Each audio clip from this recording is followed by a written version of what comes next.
He had only been gone for a short mission, but when he came back, everything felt different.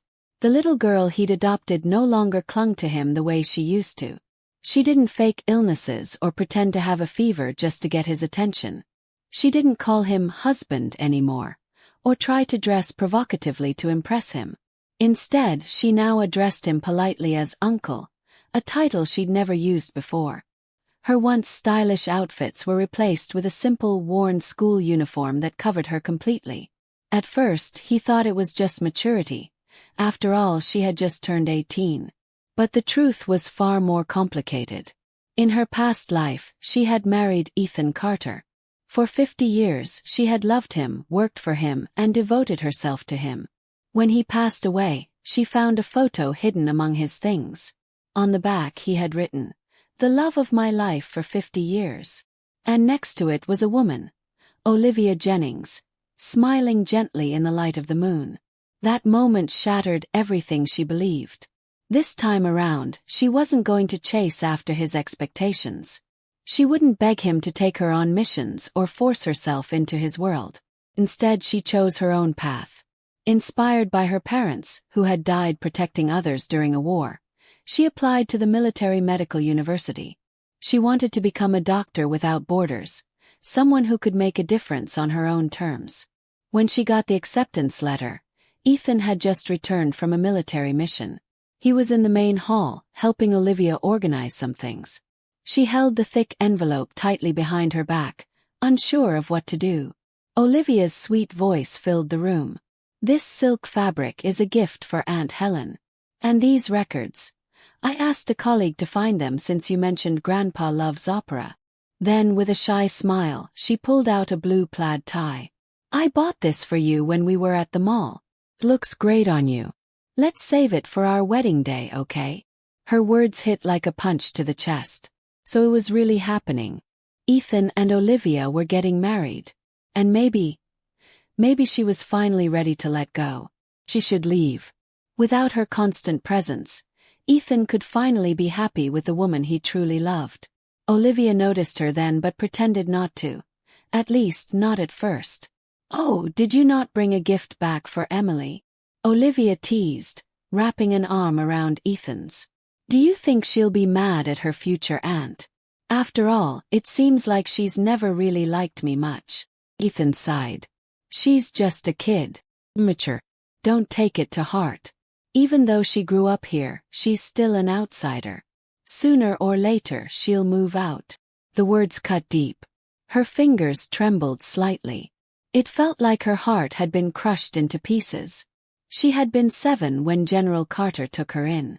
Her parents, military doctors, had died saving a journalist during a battle. Ethan had been 17 then. As a child, he always told her to treat the house as her home and see him as family.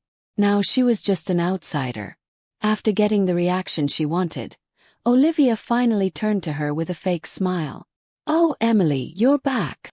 She walked over and grabbed her hand, her sharp nails digging into her skin just enough to hurt without being obvious. "Don't take what we said too seriously, okay? Ethan still cares about you. He's just angry because of what happened during the last mission at the base." In her past life, she had begged Ethan to take her with him instead of Olivia. When she confessed her feelings, he scolded her harshly, calling her shameless. He withdrew all his affection and brought Olivia instead. Even Olivia had smirked, asking, "Why do you look so unhappy?" "Ethan and I are going for official business. I know you don't like me, but you should focus on the bigger picture." Ethan had coldly agreed. "Olivia is a military reporter. She needs to document the mission.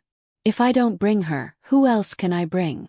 Stop letting your childish thoughts interfere with work." After they returned, they officially became a couple. To make sure she gave up completely, Ethan made a point to show off his affection for Olivia in front of her. But this time she didn't cry. She didn't lock herself in her room or throw a tantrum. She simply smiled and said, "So you two are getting married?" Ethan frowned. "What if we are? I'm warning you, don't try anything. Olivia will be your sister-in-law soon. She'll be the future lady of the Carter family. You better know your place. Otherwise, I'll send you to live with Grandpa. Before he could finish, she interrupted softly. Congratulations, Uncle. Ethan froze. In the past, she had refused to call him that. Now she accepted it. He looked unsettled, but Olivia quickly caught on. A flash of displeasure crossed her face, but she masked it with a bright smile. Emily, she said, stepping forward. I brought you something. Since Ethan and I are getting married, we've been cleaning out some things at home. Consider this my gift to you, as your future sister-in-law. She handed over a large box. Inside were old clothes, shoes, and accessories Olivia no longer wanted. In the past, Ethan had at least tried to buy her new things, dressing her up like a little princess. Now, she was only worthy of cast-offs. This trench coat, Olivia said, pulling one out. I bought it during a trip to the mountains. It's a bit outdated and has a small tear, but if you stitch it up, it'll be good as new. She reached deeper into the box. And this skirt, a tailor made it for me. One of a kind. There's a little stain, but it doesn't matter. You're just a kid. No need to be so particular. Finally, she pulled out half a melted lipstick. Ethan said you like makeup. A colleague brought this from overseas. I've barely used it. Ethan muttered. It doesn't suit you. She let out a quiet laugh. People always said Ethan and Olivia were perfect together. Beautiful, talented, destined. But she couldn't accept it. Once, she thought that if she dressed like Olivia and wore mature makeup, Ethan might look at her differently. But in his eyes, she had only ever been an imitation, an embarrassing copy. This time she didn't fight it. She smiled naturally and said, Thank you, Uncle Ethan. Thank you, Olivia. But I'm still a student, and these things don't really suit me. You should keep them for yourselves. Only then did they notice the change in her. She wasn't trying to look older anymore. No more mismatched clothes. No more poorly applied makeup. Just a plain school uniform, the same one she once hated for being too simple. Ethan's expression softened slightly. It's good that you're finally acting your age. She took a deep breath. Is there anything else you need from me, Uncle Ethan? Olivia. If not, I'd like to go back to my room and rest. They had no reason to stop her. She turned and left. That evening, Ethan and Olivia went out to order their wedding attire and cakes. It wasn't until late at night that she saw the headlights of his old military jeep flicker outside the house. She had already eaten dinner alone. Sitting in her room, she quietly packed her things. When she looked up, she saw Ethan standing at the doorway. She didn't know how long he had been there. His gaze drifted to the thick envelope on her desk. His expression shifted slightly. Is that your Harvard admission letter? He asked. Harvard had always been his dream for her.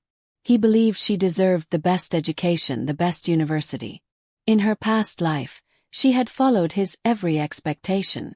She studied endlessly, pushed herself to exhaustion, and finally got in. She had done everything for him, hoping it would earn his love. But this time she had chosen a different path. Still, she didn't tell him the truth. She simply nodded and said, Yes. It arrived yesterday. For the first time in a while, Ethan smiled. You should go to the capital and tell Grandpa the good news.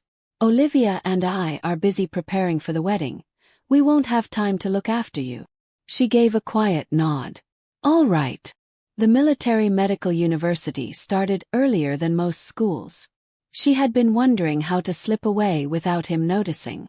Now he was sending her away himself. Ethan hesitated. Do you need me to assign a security officer to take you there? She shook her head. No need. Then go to the train station tomorrow by yourself. Olivia and I are visiting an old commander. Oh, and after the wedding we plan to convert your room into a nursery. I'll have a guest room downstairs set up for you. Make sure to pack everything before you leave. The next morning, Ethan was already gone when she woke up. She finished packing and took one last look around her room. In the wardrobe, there were still a few things he had bought for her. An old second-hand camera he had carefully selected, and some small souvenirs from his missions. Things he thought would make her happy. She didn't take any of them. On the bedside table sat a photo of the two of them. She picked it up, ran her fingers lightly over the surface, and then set it back down. From now on they would be a happy family of 3. There was no longer a place for her there. She carried her luggage downstairs and paused at the doorway for one last look at the place she had called home for 10 years. In her heart, she silently said goodbye. Not just to the house but to Ethan Carter. She had only been at the university for a week when he showed up. She had known he would find out sooner or later. After all, Grandpa Carter lived in the capital, while her school was in the Northwest. With the Carter family's connections, there was no way they wouldn't discover the truth. That day, she was carrying a thermos to get hot water when Ethan's military jeep pulled up in front of her. As soon as he stepped out, he confronted her. "Who told you to apply to the military medical university? Didn't I tell you to apply to Harvard?" Behind him, Olivia Jennings clung to his arm, her voice sweet yet sharp. "Emily, you're being so immature." Ethan and Olivia had gone through so much trouble planning my future. If I resented them, that was one thing, but how could they accuse me of throwing mine away? I met Ethan's gaze steadily and told him, "I'm not throwing anything away. This is what I want." But he didn't care about what I wanted. He spoke in that same commanding tone he always used, the kind that made it clear his word was final. "Where's your dorm? Pack your things and withdraw from school. You can retake the entrance exam next year." Hearing those words again brought back all the memories from my past life. The nights spent studying under dim lights, pushing myself to exhaustion just for a few words of approval. Now standing there I only felt tired. When I saw the security officer heading toward my dorm, I instinctively stepped forward to block his way. And for the first time I called Ethan by his full name. "Ethan Carter," I said, looking directly at him. "What right do you have to interfere in my life? Are you speaking as an outsider, an uncle in name only, or as the man I once foolishly loved?" The moment those words left my mouth, the unspoken tension between us finally broke. His face darkened. His fury barely contained, he raised his hand and slapped me across the face. A sharp ringing echoed in my ears. But my mind had never been clearer. That slap was repayment for the years he had raised me. From now on we owed each other nothing. Ethan seemed to realize what he had done. He looked down at his own hand as if in disbelief. For the first time he lowered his head and murmured, "I'm sorry, Emily, but I was doing this for your own good. Isn't it better for you to attend the top university?" I let out a quiet, mocking laugh. "No, because I am Emily Carter. I have my own dreams, my own path to follow. I don't want to live according to your expectations anymore." His frustration boiled over. He scoffed, his voice laced with disbelief. "Expectations? Haven't I always made your choices for you? What expectations could you possibly have of your own?" And there it was. Because everything in my life had been dictated by Ethan, I had once believed he was my whole world. I lived solely for him, blindly chasing after him, thinking that if I kept trying hard enough, he would one day see me. But now that I had stepped away from the Carter family, chosen the military medical university, and broadened my horizons, I realized Ethan was just another person in this vast world. And I had countless other choices beyond simply becoming Mrs. Carter. I let out a light laugh, my gaze unwavering. "So tell me, Ethan, in what capacity do you think you have the right to interfere in my life?" His expression hardened. His jaw tightened. "I've made my decision. If my parents were still alive, they would support me. I have my own future, and I will pursue my dreams here. I will build my own life, my own career. I might even find someone who will walk beside me for the rest of my life." Took a breath. "I've grown up, Ethan. I'm not that little girl who followed you around anymore. And I'm certainly not your puppet." As we spoke, a few male students jogged past us, fresh-faced, energetic, in their athletic uniforms from morning training. One of them waved at me, flashing a bright smile. Ethan's expression twisted into something unreadable. He had probably never considered the possibility that one day I would leave him behind, that one day I would be standing beside another man, holding someone else's hand, becoming someone else's wife. I curved my lips into a faint smile. Uncle Ethan, aren't you getting married soon? Then let me wish you and the one you truly love a lifetime of happiness.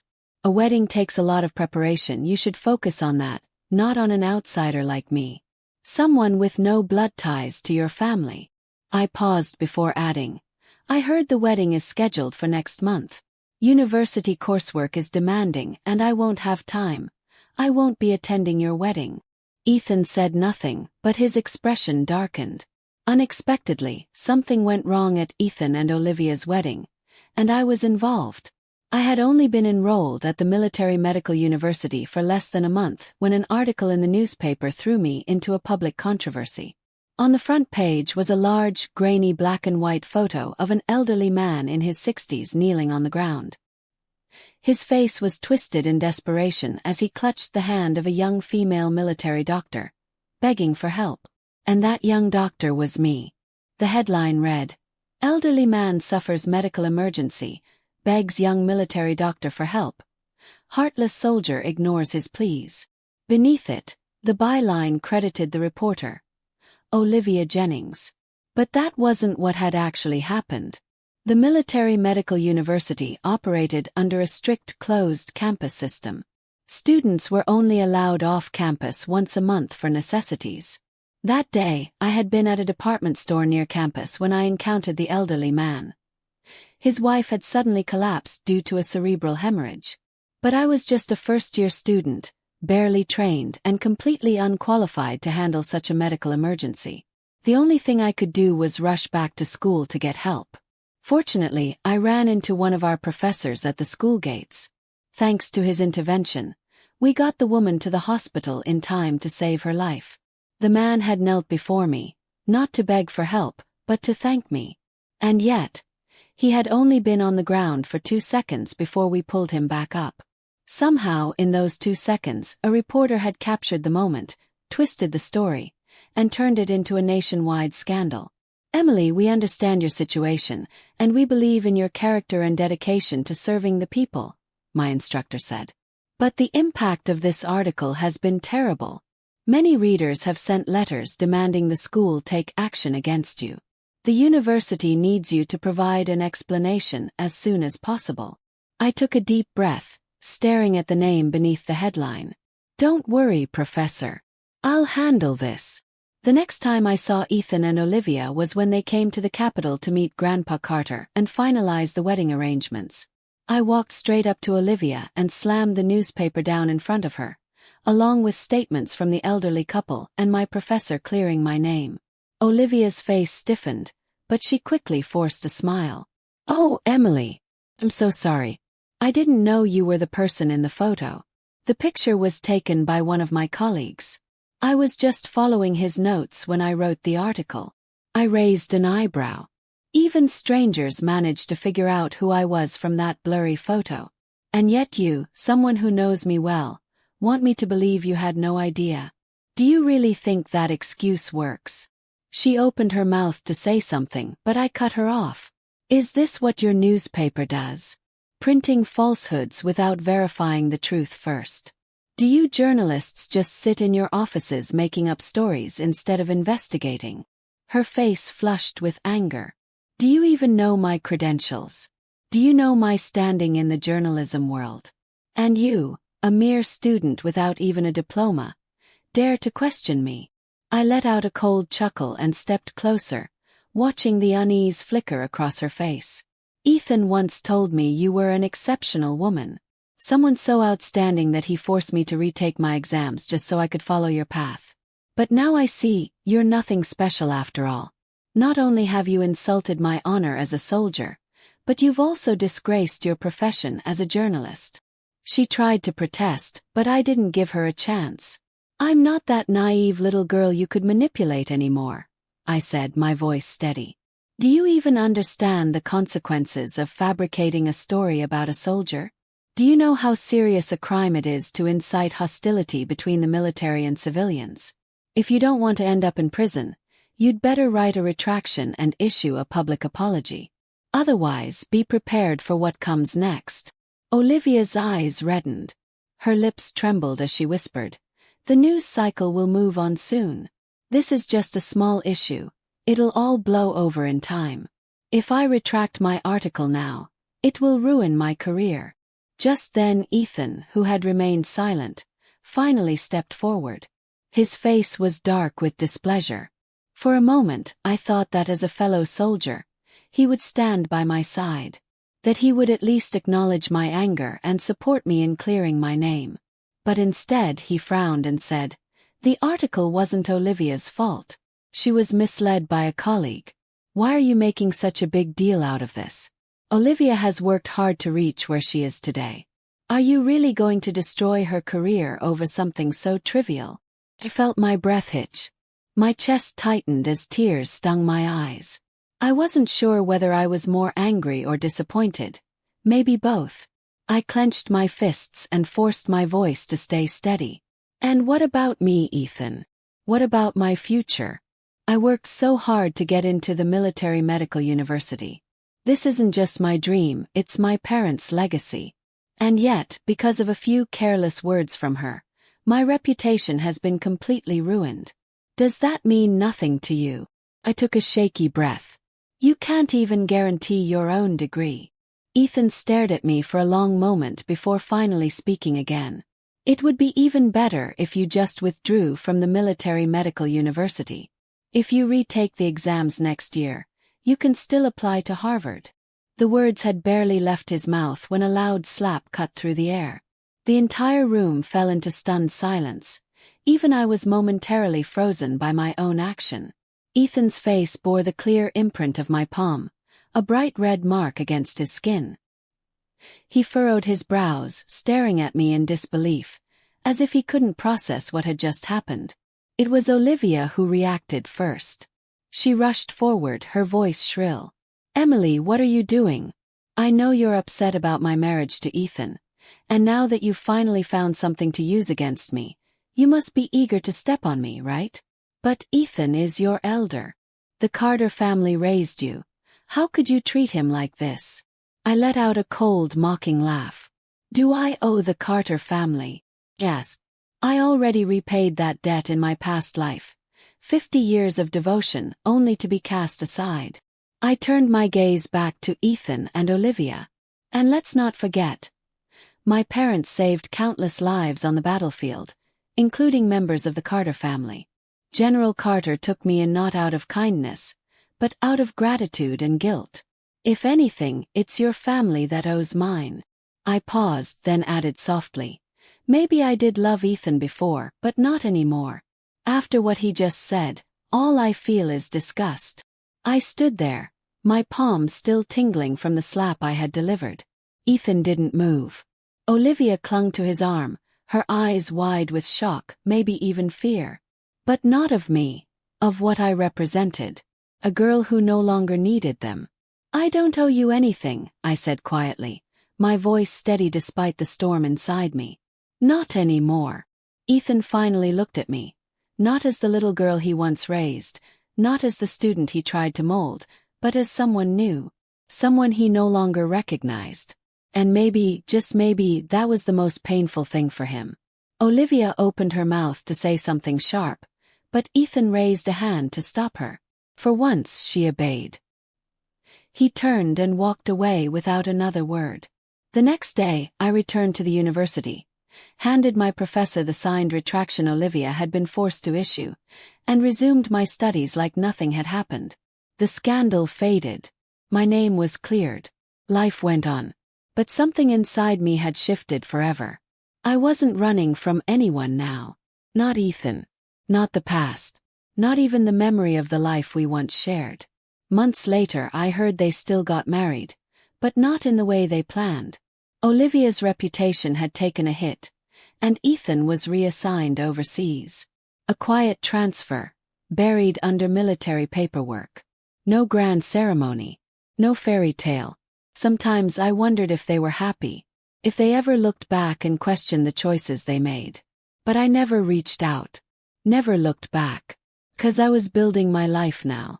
At the university I found purpose, found friends, found mentors who saw me, not the shadow of someone else's expectations. And yes, someday I might even find love, not the kind built on obsession or misplaced devotion, but one built on mutual respect and choice.